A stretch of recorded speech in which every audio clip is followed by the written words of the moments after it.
The solar car is a all-encompassing, all-consuming pursuit.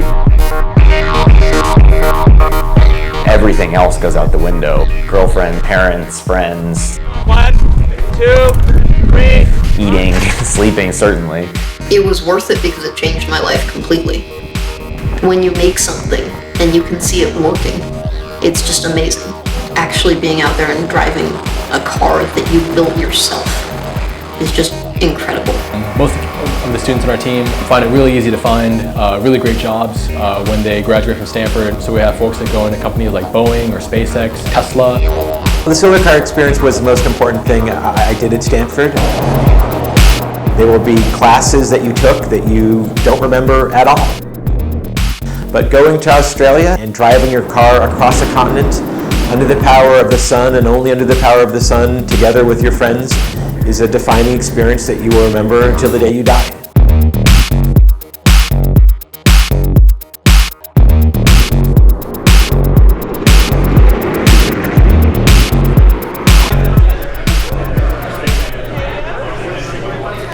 So I'm really excited to be here today. We're here to celebrate our 25-year history at the Stanford Solar Car Project. The Stanford Solar Car Project was founded in 1989 here at Stanford by some really driven engineering students. It's an entirely student-run group. What we do is we design, build, test, and then finally race solar-powered vehicles. So we compete every 2 years in something known as the World Solar Challenge. It's a really large event held in Australia. We are required to drive 2,000 miles across the entire Australian outback, just using solar power alone. It's a really competitive event. It's really difficult. This past race was one of the most exciting in our recent history.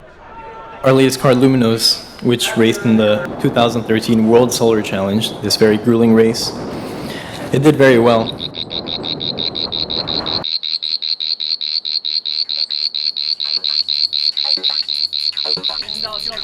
Hands on the car, hands on the car. We're here at the start of the 2013 World Solar Challenge.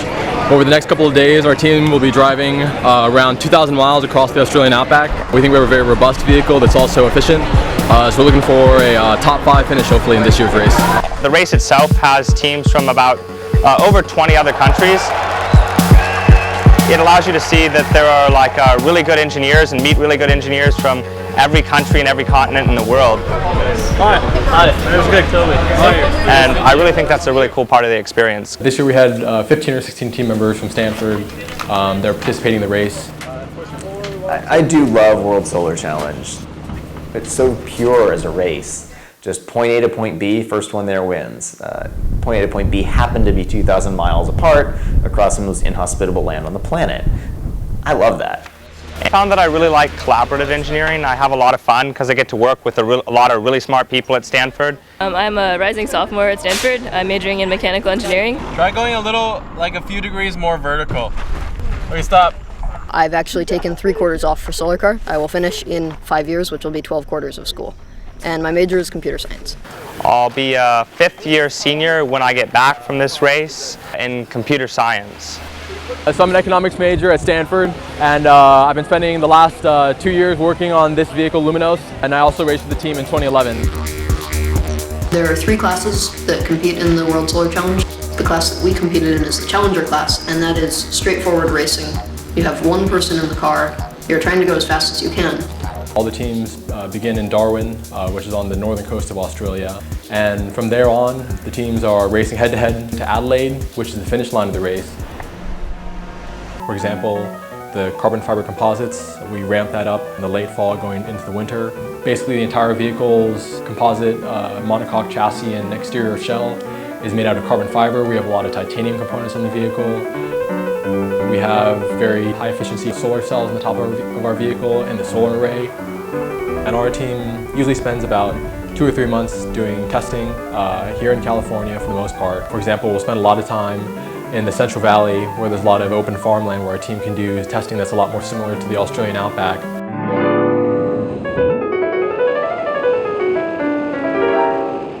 We've also done some wind tunnel testing in the past, even out in North Carolina.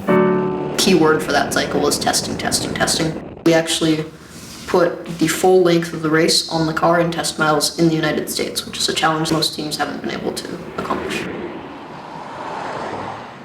This year our team was very fortunate in that we had a couple hundred great sponsors that supported our team. Altogether, the program this cycle had about $1.6 million worth of parts and cash that were donated to our program. Of that, maybe $400,000 was cash, and the rest were parts that were donated to our team. For example, Panasonic was one of our big sponsors this year that provided battery cells for our vehicle. So the Stanford team assembled hundreds of our cells into various blocks.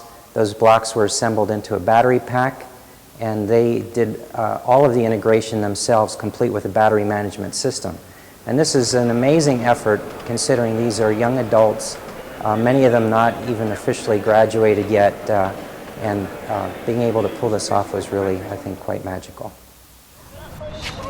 One of our big sponsors was ST Microelectronics that provided a lot of the integrated circuits for our vehicle this cycle. These microprocessors are kind of the center of what our software team works on. And this is a little integrated circuit that we use on pretty much every circuit board on the car. The invisible software that just makes everything on the car work and have all the different elements on the car talk to each other. We've been sponsoring it for, I believe, 6 years now, okay, and we'll continue to support it because now we're very involved, right? And it actually goes quite fast. I accelerated, I thought I'd scare the crowd by driving at them, and they got the message, get out of the way. That's right. It was great. No, it was good fun, good experience. What I was fascinated by was how they do everything on this car from scratch. It's an amazing achievement for undergraduates. They have to still study and get their homework in, as we all know, okay, on time, and get their projects done. At the end of the day, it's also a lot of fun. And I think that's what comes across. They really enjoy it and are very enthusiastic. And that's it. And like all semiconductor companies, there's a method in our madness. We're a European company. We're in the middle of California. What better place to become famous is with the next generation of engineers, right? Catch them early, as they say. So it's a fantastic project to be involved in. It really is. It's better than even I expected. I mean, people have been telling me about it for years, but now I've been up close and personal, if you like. It's impressive, really impressive. For the summer, our big deadline in the sand was to get the car on a boat 7 weeks before we needed it in Australia. Usually our team will ocean ship our car because that's the most cost-effective way. This last year I tried to make a big effort to try to find a corporate sponsor that could support our team with air shipping, but I had very little success for months on end until I got some inroads with Virgin Australia and Virgin Atlantic. Air shipping is something we always talked about doing, but it's hard. And Wesley manages all in the background to get this sponsorship. It reinforces the opinion that he's magical. Wesley was amazing at logistics. So solar car, turn left here. Okay, we're good. So solar car, clear to proceed. Beautiful. Greg was great for technical advice, knowledge, and they were just both fun people to be around. Coffee. Greg. Coffee. They did a fantastic job.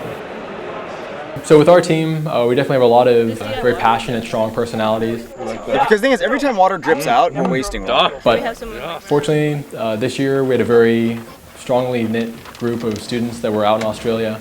By the time we got to the race, we were really functioning as a well-oiled machine. The car is still on? Fortunately for us, Stanford University provides cash support, but we still operate on a pretty tight budget when we're in Australia. We weren't dining out every night, but no, we're not starving. And also, this is partly because the team tries to put most of our money into racing. You can live on PB&J for a while. The one large expense that our team members have to personally cover is the flight ticket to Australia. And for many members of the team, that's a barrier that prevents folks from being able to go to Australia to experience racing in the outback.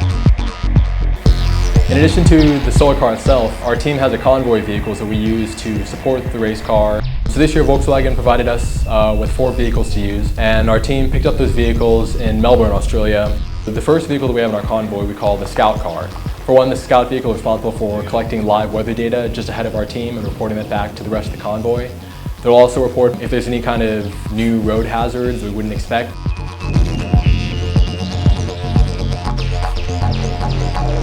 Australia does have a lot of kangaroos, and they're actually primarily nocturnal creatures, so they'll kind of get attracted to this road surface at night when the road is warm and the weather's cooled down a bit. And the problem with this is that there's road trains, these 3 or 4 trailer long semi-truck configurations. What they have adopted is, they'll call them roo guards, where it's just a steel grate in front of the truck. They won't stop because they can't stop, and they'll just run these kangaroos down it. And you know, it happens, there's roadkill on the road, and we have to navigate that the next day. The next vehicle in the convoy is called the lead vehicle, and this vehicle will run maybe 500 yards in front of the solar car itself. And then just behind the solar car is the chase vehicle. And the chase vehicle is usually kind of the headquarters of our race convoy. And then the final vehicle that we have in our convoy is our trailer vehicle, which we use to carry all of our tents, all of our camping gear, and also some of our race equipment as well.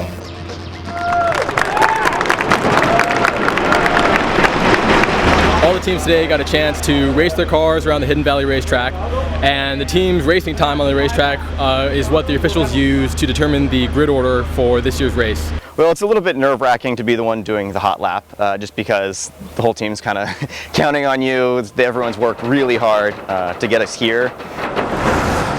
The Stanford team did very well. We came in with a 2-minute, 7-second race time. That was the third fastest in the challenge class. So that means that we'll be placed third car at the start of the grid for this upcoming race. The day before the race, I felt ready, and I know a number of other people on the team have also felt ready. I've been doing solar car for 4 years, and this is probably my last shot at it.